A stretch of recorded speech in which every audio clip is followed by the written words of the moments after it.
રિક્ષા ચાલક ભાડું ઉતારી નદીના પાણીમાં ઉતરતા ગરકાવ થયો। કુંભારવાડાના યુવકનું ખરકડી નજીક નદીમાં નાહવા પડતા ડૂબી જવાથી મોત। સ્થાનિક ગામ લોકોએ રેસ્ક્યુ કરી નદીમાંથી બહાર કાઢ્યા। શોકનું મોજું ફરી વળ્યું। ભાવનગર શહેરના મોતી તળાવ વિસ્તારના રિક્ષા ચાલક પોતાની રિક્ષા લઈ ભાડું ઉતારવા ખરકડી ગયા હતા। ત્યાં નદીના વહેતા પાણીમાં નાહવા પડતા એકાએક ડૂબી જતા તેઓને સ્થાનિક લોકોએ બહાર કાઢી હોસ્પિટલ ખસેડતા ફરજ પરના ડોક્ટરે તેઓને તપાસી મૃત જાહેર કર્યા હતા। ઉક્ત બનાવને લઈ ભારે અરેરાટી છવાઈ જવા પામી હતી। પરિવારજનો હોસ્પિટલ દોડી ગયા હતા।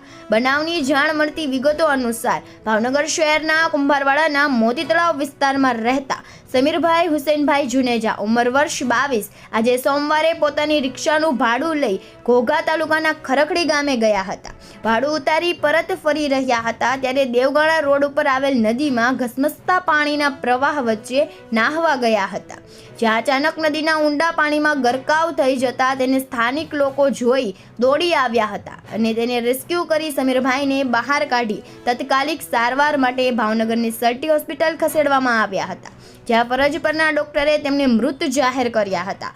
ઉક્ત બનાવને લઈ ભારે અરેરાટી છવાઈ જવા પામી હતી અને મૃતકના કુટુંબીજનો મોટી સંખ્યામાં હોસ્પિટલ દોડી આવ્યા હતા। આ ઘટનાને પગલે મોતી તળાવ વિસ્તારમાં શોકનું મોજું ફરી વળ્યું હતું। કેમેરામેન બિજલભાઈ માલિકિયા સાથે રિપોર્ટર ફિરોઝ મલેક, ભાવનગર।